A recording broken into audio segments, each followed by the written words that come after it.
BJP CEC की अहम बैठक आज रखी गई है। दिल्ली चुनाव को लेकर इस मीटिंग में चर्चा होगी और उम्मीदवारों के नाम पर भी मंथन होगा। जानकारी ये भी सामने आ रही है कि आज प्रत्याशियों की दूसरी लिस्ट जारी हो सकती है। आज बीजेपी सीईसी की अहम बैठक है और इस बैठक में तमाम उम्मीदवारों के नामों पर मंथन होगा, चर्चा होगी और उसके बाद जानकारी ये भी सामने आ रही है कि दूसरी लिस्ट भी बीजेपी जारी कर सकती है। ऐसे संकेत मिल रहे हैं। बीजेपी सीईसी की अहम बैठक है।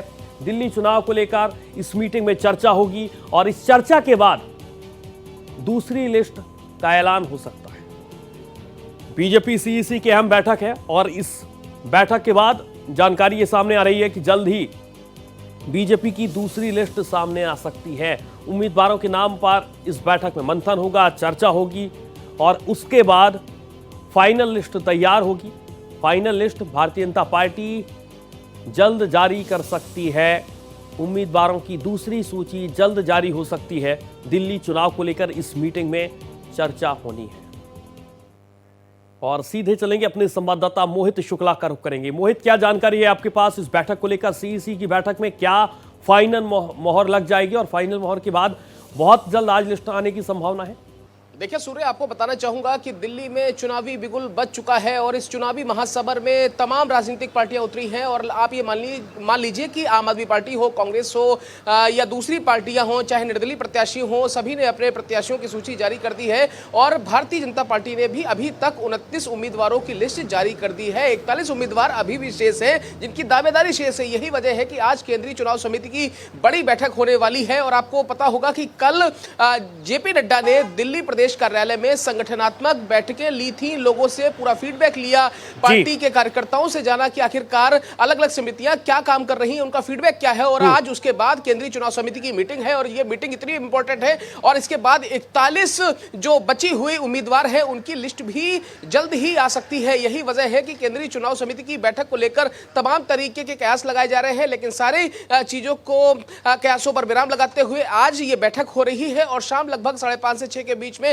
ये बैठक शुरू हो सकती है। और सभी जो 14 मेंबरान हैं इस कमेटी के, इस समिति के, वो सभी लोग इस समय मौजूद होंगे। बिल्कुल, तमाम उम्मीदवारों के नाम पर चर्चा होगी। क्या शाम तक हम मानकर चले मोहित की लिस्ट आ सकती है? क्योंकि जाहिर है उम्मीदवारों के नाम पर ऐसे समय में मंथन हो रहा है जब संगठन के चुनाव को लेकर भी बातचीत हो रही है, संगठन में किस तरीके के बदलाव किए जाएं इसको लेकर भी चर्चा हो रही है। तो क्या शाम तक फाइनल लिस्ट आ जाएगी दूसरी भारतीय जनता पार्टी? देखिए सूर्य, हम ये उम्मीद कर सकते हैं कि सीसी की मीटिंग के बाद देर रात तक दूसरी लिस्ट आ सकती है जिसमें उम्मीदवारों की दावेदारी का जिक्र हो, प्रत्याशियों की लिस्ट आ सकती है। या कल सुबह तक भी हम ये अंदाजा लगा सकते हैं कि ज़्यादा से ज़्यादा कल सुबह तक ये लिस्ट सार्वजनिक हो सकती है, क्योंकि अब प्रत्याशियों के पास ज़्यादा समय बचा नहीं है। दिल्ली में आचार संहिता लग चुकी है, 5 तारीख को चुनाव होने, 8 तारीख को परिणाम आने हैं, नोटिफिकेशन आ चुका है 7 तारीख को। अब आप एक बात समझिए कि ये तमाम चीज़ों के बीच में अब पार्टी के ऊपर भी दबाव होता है कि जल्द से जल्द अपने प्रत्याशियों की सूची वो जारी कर दे। सूर्य, एक समझने वाली बात है कि आम आदमी पार्टी ने जहां 70 उम्मीदवारों की लिस्ट जारी कर दी, कांग्रेस ने अपने 46 उम्मीदवारों की लिस्ट जारी कर दी, वहीं दूसरा दबाव भारतीय जनता पार्टी के ऊपर भी है, क्योंकि सही उम्मीदवार मिलना बहुत बड़ी बात होती है। 29 उम्मीदवार अभी तक वो जारी कर चुके हैं, लेकिन सारे समीकरणों को ध्यान में रखना होता है, सारी चीजों को ध्यान में रखना होता है, सारे फैक्टर्स को ध्यान में रखना होता है। अब सूर्य, आप ही समझ लीजिए कि कल ही केजरीवाल ने ओबीसी का कार्ड खेल दिया, ओबीसी को जनरल कैटेगरी में शामिल करने के लिए उन्होंने कल पीएम को चिट्ठी लिख दी। अब आप एक बात समझिए कि